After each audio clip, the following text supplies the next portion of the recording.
কাউকে শেষ করে দেওয়ার জন্য মিথ্যে প্রতিশ্রুতিটাই যথেষ্ট। ঘটনাটি ঘটেছিল কানাডায়। হিমশীলিত রাত, চারিদিকে বরফ পড়ছে। এক ধনী ব্যক্তি তার বাড়ির সামনে এক অশীতিকর বৃদ্ধ ব্যক্তিকে দেখতে পেলেন। ধনী ব্যক্তিটি নিচে নেমে জিজ্ঞাসা করলেন, এত ঠান্ডার ভিতরে আপনি বাইরে আছেন কেন? আপনার গায়ে শীতের পোশাক কোথায়? বৃদ্ধ তখন জবাব দিলেন, আমি গরিব, আমি অসহায়, আমার কোনো গরম কাপড় নাই, আমি নিজেকে মানিয়ে নিচ্ছি।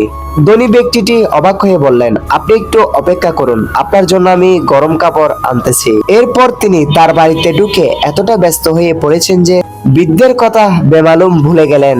সকালে ঘুম থেকে উঠে রাতের ঘটনাটি মনে পড়তেই দ্রুত ঘর থেকে বেরিয়ে এলেন তিনি। কিন্তু ততক্ষণে বৃদ্ধ আর বেঁচে নেই। ঠান্ডায় জমে গিয়ে রাতেই সলিল সমাধি ঘটে গেছে তার।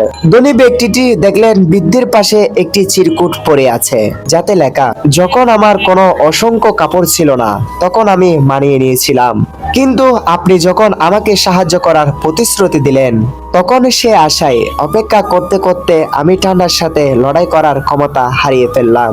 শিক্ষা: মিথ্যে প্রতিশ্রুতি মানুষের হৃদয়কে রক্তাক্ত করে এবং মনোবল ধ্বংস করে দেয়। তাই কাউকে প্রতিশ্রুতি দেওয়ার আগে ভালোভাবে চিন্তা করুন, আপনি সেটা রক্ষা করতে পারবেন কিনা। গল্পটি ভালো লাগলে পেজটি ফলো করে দিন। আরো মোটিভেশনাল গল্প শুনতে এবং নিজের জীবনকে ডেভেলপ করতে আপনারা আমাদের পাশে থাকুন।